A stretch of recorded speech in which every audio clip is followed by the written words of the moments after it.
Bonjour, je suis Laetitia Marie et aujourd'hui nous vous ferons découvrir des conseils pour réussir un goûter équilibré lors de l'anniversaire d'enfant, à côté d'Émilie Fumé, une diététicienne à Nîmes qui nous parle de notre relation avec la nourriture, nos comportements, nos besoins et aussi avec un parcours dans la nutrition pédiatrique. Elle peut aussi nous parler de l'alimentation chez les enfants. Je vais vous donner la bienvenue à Émilie Fumé. Comment tu vas, Émilie? Bonjour Letty, très bien et toi? Ça va, ça va. Alors, il y a une chose aussi qu'on parlera avec Émilie, c'est ces petites phrases que beaucoup de fois on entend chez les mamans dire manger pour faire plaisir à maman. Est-ce que ça, c'est correct? Non, il faut essayer absolument d'éviter de mettre trop d'affect sur la nourriture. On ne mange pas pour faire plaisir à sa maman, on n'a pas un bonbon ou une récompense parce qu'on a une bonne note à l'école, parce qu'on met beaucoup trop d'affect sur l'alimentation et c'est comme ça qu'après on a des dérives dans notre comportement alimentaire. On mange pour se faire plaisir, pour répondre à nos besoins. Et oui, parce que nos petits, c'est vrai que c'est nos grands trésors et on croit parfois qu'on fait du bien en disant mange pour faire plaisir à maman, mais en même temps on leur force. Tout à fait. Normalement, un enfant sait très bien être à l'écoute de ses besoins, donc de quand est-ce qu'il a faim, quand est-ce qu'il n'a pas faim, même exactement de quoi il a besoin, il le sait tout ça. Bien sûr, on parlera de tout ça et bien sûr des conseils qu'Émilie va nous donner pour préparer un goûter équilibré lors de l'anniversaire. Comme je vous parlais tout à l'heure, Émilie, nous avons un travail sur l'alimentation, sinon aussi nos comportements face à la nourriture, les stress. Émilie est passionnée de la biochimie, c'est ça? C'est ça, la biochimie. Voilà. Et elle cherche à comprendre les fonctionnements du corps. Donc, elle fonctionne bien ce travail de l'alimentation et de comprendre bien les fonctionnements du corps. Elle nous apprend beaucoup en fait, et chez les patients, ça se passe la même chose. Mais comment tu réussis à faire ça? L'alimentation, c'est pas si compliqué. C'est vraiment très très simple à la base. L'alimentation correspond à un besoin de notre corps. Notre corps nous envoie tout un tas de signaux toute la journée lorsqu'il a faim. Donc on va ressentir cette faim, cela traduit un besoin du corps et il peut même nous envoyer exactement ce dont il a besoin. J'ai envie d'un steak parce que je manque de fer, j'ai envie de fruits parce que je manque de vitamines. Donc il faut apprendre à beaucoup plus avoir confiance en nous, à beaucoup plus s'écouter et cela se passe plutôt bien en général. Donc c'est par l'apprentissage de tout ça auprès de mes patients, les amener à mieux comprendre leur comportement alimentaire et travailler après aussi autour de l'émotionnel. Il y a un plan d'action, j'imagine, chez chaque personne, non? Parce que oui. chaque personne a une histoire, des stress différents, je pense. Tout à fait, tout à fait. Il faut essayer de bien comprendre quel est notre comportement propre face à l'alimentation. Ce comportement, il va varier, il va dépendre de notre éducation. Oui. Des mamans, comme on disait tout à l'heure, qui finit ton assiette pour avoir ton dessert, plein de petites choses comme ça qui sont ancrées très profondément en nous. Et évidemment sur notre stress ou autre. Donc si c'est le stress qui fait que je vais manger, est-ce que je dois vraiment travailler sur mon alimentation ou je dois travailler sur mon stress? Oui. La diététique pour moi c'est une philosophie de vie. Et c'est la même que pourrait avoir un grand chef dans un restaurant. C'est avant tout l'amour des bons produits, l'amour de faire manger maison, l'amour de chercher des produits, l'amour de trouver des associations, de bien cuisiner et transmettre cet amour-là à nos enfants. Et un goûter d'anniversaire, pour cela, c'est un moment absolument excellent. C'est ça. Et justement, c'est ça qui nous amène aujourd'hui, parler d'événements pour enfants, mais en même temps de manger sain. Donc, les goûters équilibrés. Est-ce que c'est compliqué d'organiser un goûter équilibré pour un anniversaire d'enfant? C'est la belle occasion pour faire découvrir, mais aussi c'est compliqué. C'est une belle occasion. Alors il faut que chacun aussi prenne sa décision. On n'a pas tous les mêmes objectifs et on en reparlera peut-être aussi plus tard, d'enlever cette culpabilité. L'équilibre, on ne le regarde pas sur un jour. Si un goûter d'anniversaire n'est pas équilibré, c'est pas grave. L'équilibre se regarde sur une semaine, un mois, sur tous les repas quotidiens à la maison. Donc déjà, si jamais une maman travaille énormément, n'a pas le temps et doit acheter industriel ou autre, arrêtons de culpabiliser. Ce n'est pas grave si au quotidien, à la maison, l'alimentation est plutôt équilibrée. Ensuite, non, ce n'est pas compliqué. On va avoir 2-3 astuces et il suffit d'associer 2-3 produits intéressants et on a un super goûter bien. On va avoir bien ça.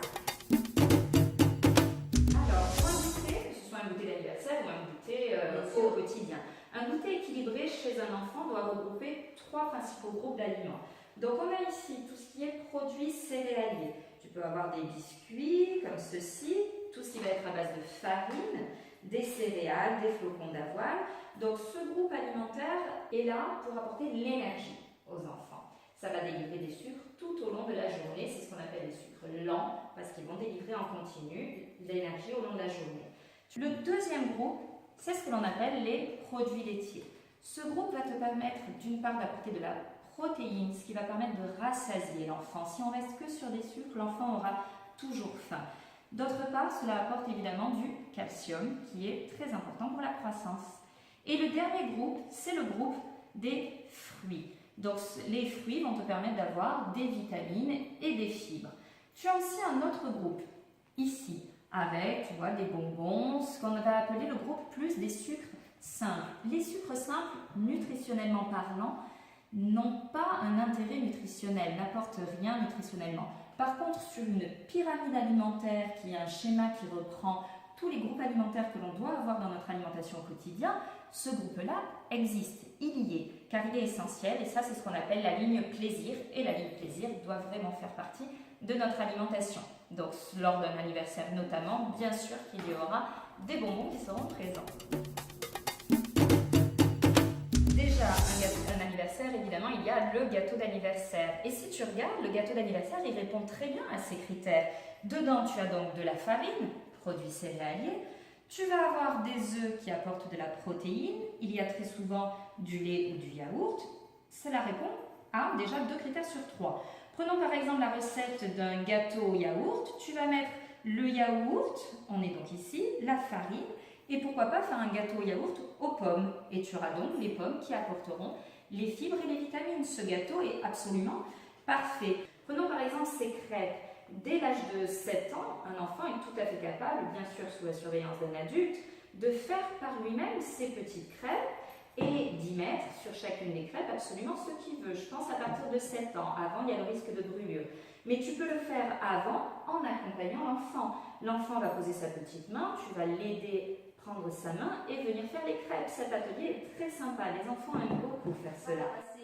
De 5 à 7 enfants, il faut que ce soit vraiment un nombre d'enfants qui permet de gérer la... Qui permet de gérer. À partir de 7 ans, tu pourras être à 7-8 enfants. D'ailleurs, généralement dans l'organisation, on dit qu'il faut l'âge de l'enfant plus un enfant pour le nombre d'invités. Voilà. Donc un enfant de 7 ans, tu as 8 enfants, c'est faisable. Un enfant de 4 ans, tu as 5 enfants, c'est faisable. Dès l'âge de 3 ans, tu peux tout à fait leur proposer. Tu mets à disposition sur la table tout un tas de produits. J'aime beaucoup les conditionnements petits. Comme ça, l'enfant va pouvoir tester beaucoup plus de choses. Et c'est bien plus adapté à l'appétit de l'enfant aussi. Tu mets des petites terrines. On met différents produits laitiers sur la table, du fromage blanc, du yaourt. L'enfant peut déjà choisir. Tu vas lui dire de mettre une cuillère de produits laitiers, de choisir un fruit et de choisir un produit céréalier. Donc d'émietter par exemple un petit beurre, un petit brin, un spéculoos, ou une poignée de céréales. Voilà, tu peux tout à fait dire à l'enfant, les enfants aiment évidemment beaucoup. Voilà, en mettre de partout, c'est encore mieux. L'écraser par-dessus. Et on a quelque chose qui est très sympathique. Il est vrai que souvent les enfants ont du mal à aller par eux-mêmes sur les fruits, mais du moment que c'est présenté en petits morceaux et que c'est ludique comme ceci, l'enfant va vraiment très facilement aller sur ce genre de choses. Donc ça, tu peux le faire dès l'âge de 3 ans, c'est très très facile. Et non seulement parce qu'ils prendront plaisir à préparer, parce qu'ils ont aussi des jouets et bien sûr par la suite à manger. Et ils sont très fiers. Oui. Dès qu'ils font quelque chose avec leurs propres mains, ils sont très fiers et sont encore plus du coup à même à le goûter et à manger. Tu as ce genre d'appareil qui est très sympa. Donc ce sont des petits mixeurs manuels. Tu as la lame, du coup ce n'est pas électrique. Tu vas leur demander dedans de choisir encore une fois un fruit. On va remettre par exemple des fraises, du lait. Et ils vont eux-mêmes mixer et ça va faire un milkshake. Et ça, ils aiment beaucoup. Alors ça, dès 2-3 ans, c'est tout à fait faisable. Tu vas leur tenir et l'enfant, après toi, va tirer sur la ficelle. C'est moi l'enfant aujourd'hui. Tiens. Voilà, tu fais des allers-retours. Et ça, ils adorent. Oui, on rigolait là. Ouais. Et tu as un super milkshake. Et très Ensuite, belle proposition. à boire. On va verser. Et hop, Un petit milkshake aussi, tout simplement, leur faire eux-mêmes leur jus de fruits ludiques qui va en plus te permettre de jouer sur le côté découverte des enfants. Tu peux fabriquer des petites sucettes comme ceci. Donc ça, je conseille à la maman de le faire avant la journée. Donc à l'intérieur, il y a des fruits. Donc tu vas choisir des fruits différents, des fraises, des bananes, des pommes. Tu les trempes dans du chocolat fondu. Ce que vous voyez dessus, c'est du sucre qui pétille en bouche, comme ce vieux bonbon avant qu'on prenait enfant. C'est très sympa. L'enfant va rire d'abord par ce côté pétillant et de demander à l'enfant de découvrir quel fruit est à l'intérieur. Donc il va vraiment chercher les goûts. C'est ce qui va être intéressant. On lui pose la question avant. Il va vraiment prendre le temps du coup de manger jusqu'à trouver quel est le fruit qui est caché à l'intérieur de la sucette. Donc un anniversaire très sympa, c'est un anniversaire fête foraine. Par exemple, avec donc, ces sucettes conviennent très bien. Tu pourrais aussi plonger les morceaux de fruits dans du caramel. Tu te souviens des pommes d'amour à la fête foraine quand on est petit? Voilà, donc ça avec une cuillère comme ceci, qui te permet, tu prends la pomme, tu vas faire vraiment des billes très rondes. Donc ça, c'est ce qu'on appelle des bâtonnets à cupcake. Tu les as dans les magasins, c'est dans les rayons cupcake. Tu vas planter ton morceau de pomme et le tremper dans le caramel et faire des mini pommes d'amour que l'enfant pourra avaler en une seule bouchée. Ça, les enfants, ils aiment. Tu peux faire aussi des ateliers barbe à papa, les crêpes, tout ça convient très très bien à la fête. Il y a une chose très importante aussi à parler aujourd'hui sur ces sujets. Les enfants les plus petits, ils vont avoir tendance à toucher. Donc les mamans, attention, comment gérer une table avec des enfants plus petits de 12 ans, de 3 ans?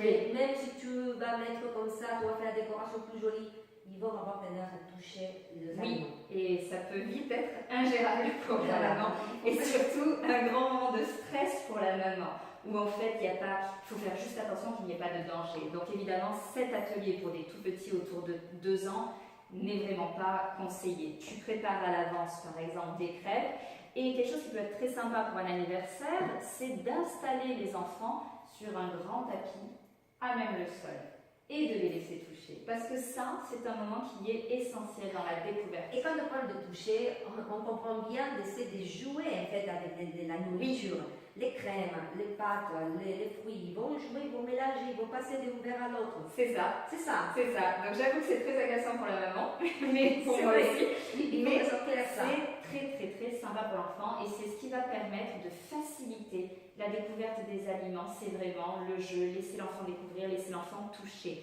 Donc tu installes par terre, tu mets des assiettes plastiques. À l'intérieur, tu mets tous ces fruits et les enfants vont attraper avec leurs mains, vont le porter à la bouche, ça va dégouliner, ça va tout salir. Tu mets ça par terre sur un tapis qui va facilement se nettoyer ou une bâche en fait. Et tu vas faire un espèce de pique-nique par terre avec tout à disposition. Et oui, mais on parle bien de ces moments, de ces goûters qui se passent, que ce soit à table, que ce soit au sol, sur une bâche, quelque chose. Pour ces enfants de 2-3 ans qui vont avoir cette tendance à toucher, on pense toujours à ces mamans qui vont se casser la tête parce qu'en même temps qu'ils savent que ces bébés vont faire ça, mais il faut le laisser faire, c'est important. Oui, c'est important. C'est les mamans qui vont essayer de couper ça. Oui, je sais bien, j'étais un peu comme ça aussi parce que ça travaille sur nos nerfs là quelque part quand tu vois l'enfant te toucher. Mais l'alimentation, ça utilise tous les sens, ça utilise la vue, le goût et le toucher. Et c'est par le toucher que l'enfant vraiment découvre. C'est le premier des sens chez lui. Donc c'est important de le laisser prendre avec les mains. Tu le vois lors de la diversification alimentaire, le passage, l'enfant est nourri au lait et puis va passer à l'alimentation solide. On prépare les purées et puis on tend la cuillère. Tous les enfants font ça. Ils essaient d'attraper cette cuillère, de l'amener eux-mêmes à la bouche. Et nous, mamans, on a tendance à pousser les mains, à les bloquer pour passer. Et là, l'enfant, il va être frustré. Et tu vas créer une frustration et du coup, il n'a plus envie d'aller découvrir par lui-même. Alors que par nature, il est curieux et il veut découvrir. Donc, il faut laisser et l'enfant va aller toucher. Ça passe par là, c'est important. Donc ça, c'est une explication pour comprendre bien ce qui se passe. Et lors d'un goûter d'anniversaire, soyez conscients de tout ça. Et de dire, bon, ils vont toucher, on s'adapte, on les met au sol. Si on n'a pas envie, on a aussi chacun nos limites.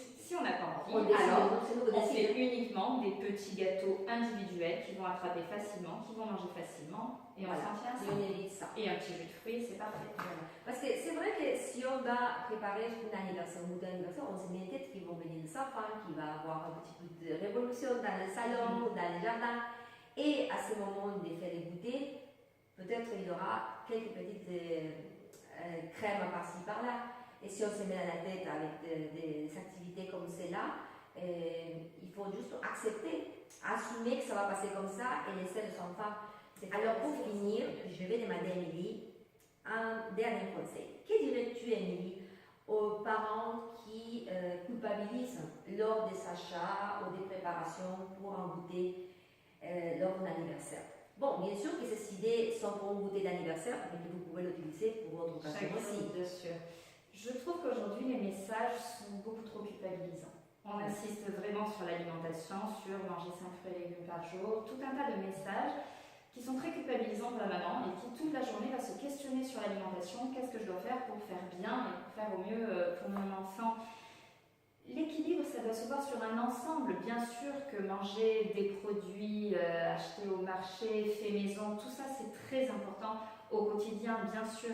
Et là-dedans, si au quotidien j'ai une alimentation faite maison, équilibrée, variée, avec tout, aucun aliment ne fait grossir, aucun ne fait maigrir, si là-dedans au milieu il y a un goûter d'anniversaire avec des bonbons à foison, avec des sodas, avec tout un tas de choses dans ce genre-là, il n'y a aucun problème. Oui. Aucun. Oui, parce qu'on ne le voit pas sur un jour. On ne le voit pas sur un jour, on le voit sur un ensemble. Donc bien sûr qu'à un anniversaire, il y a ces bonbons, ils sont là. Il ne doit pas y avoir d'interdit. Plus on ira sur des interdits, sur ça c'est pas bon, regarde même adulte, on reste des enfants et plus on nous interdit quelque chose, généralement, plus on en a envie. Donc non, tout cela s'intègre dans une alimentation équilibrée au quotidien. Et c'est important aussi, surtout pour nous les mamans, et surtout quand on passe à côté d'un fast-food, on a envie de manger, on est avec les petits à côté, et on se dit, alors comment je le fais, qu'est-ce que je veux donner à manger, et hop, on rentre une fois. Voilà, Et c'est un fast-food n'a c'est jamais fait grossir personne, il n'y a aucun problème avec le fast-food. Bien sûr, il faut voir tout ça, une question de fréquence et de quantité, et de rester dans l'écoute de ses besoins, d'apprendre vraiment. Et un enfant, ça il l'a. Adulte, on a tendance à le perdre, mais l'enfant, il est à l'écoute, il sait très bien quand il a faim, quand il n'a pas faim. Donc, imaginons, on va dans un fast-food, c'est très fréquent que l'enfant finalement ne finisse pas ce qu'on a acheté. Oui.